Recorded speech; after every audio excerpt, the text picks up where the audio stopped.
আসসালামু আলাইকুম। আমরা অনেকেই মার্কেটিংয়ের চাকরি করি। মার্কেটিংয়ের চাকরির সুবাদে আমাদেরকে বিভিন্ন সময় রাস্তায় থাকতে হয়। বিভিন্ন ক্লায়েন্টের সাথে কথা বলতে হয়, অফিসে থাকতে হয়, বাইরে ঘোরাঘুরি করতে হয়। তো এমন অবস্থায় আমরা ভাবি যে আমরা ৫ ওয়াক্ত নামাজ পড়তে পারবো না। আমরা অনেক ব্যস্ত থাকি, আমরা এরকম মনে করি। আসলে মার্কেটিংয়ের চাকরি করেও ৫ ওয়াক্ত নামাজ পড়া যায় যদি আপনার নিয়ত ঠিক থাকে। তো আমাদের ১ম এ একটা জিনিস ভাবতে হবে, আমরা আসলে চাকরিটা কিসের জন্য করি?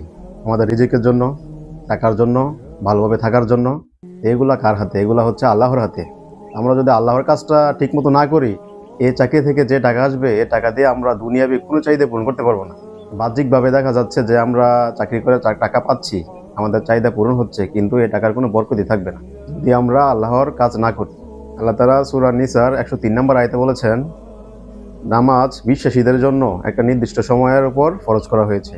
তাছাড়াও আল্লাহ তাআলা কোরআনে অসংখ্যবার বলেছেন সালাতের হেফাজতের বিষয়ে। মৃত্যুর পর প্রথম হিসাব নেওয়া হবে নামাজের। তো আমরা যদি মার্কেটিংয়ের অজুহাত দিয়ে নামাজ ছাড়ি, এর হিসাব হবে বড় কঠিন। রাসূলুল্লাহ সাল্লাল্লাহু আলাইহি সাল্লাম বলেছেন, নামাজ হচ্ছে ইসলামের স্তম্ভ। রাসূলুল্লাহ সাল্লাল্লাহু আলাইহি সাল্লাম আরও বলেছেন, মুশরিক এবং মুমিনের মধ্যে পার্থক্য হচ্ছে সালাত। ভাই, মার্কেটিংয়ের চাকরি হোক বা দুনিয়াবি আর কোনো চাকরিই হোক, এই চাকরি যেন আপনাকে নামাজ থেকে বিরত না রাখে।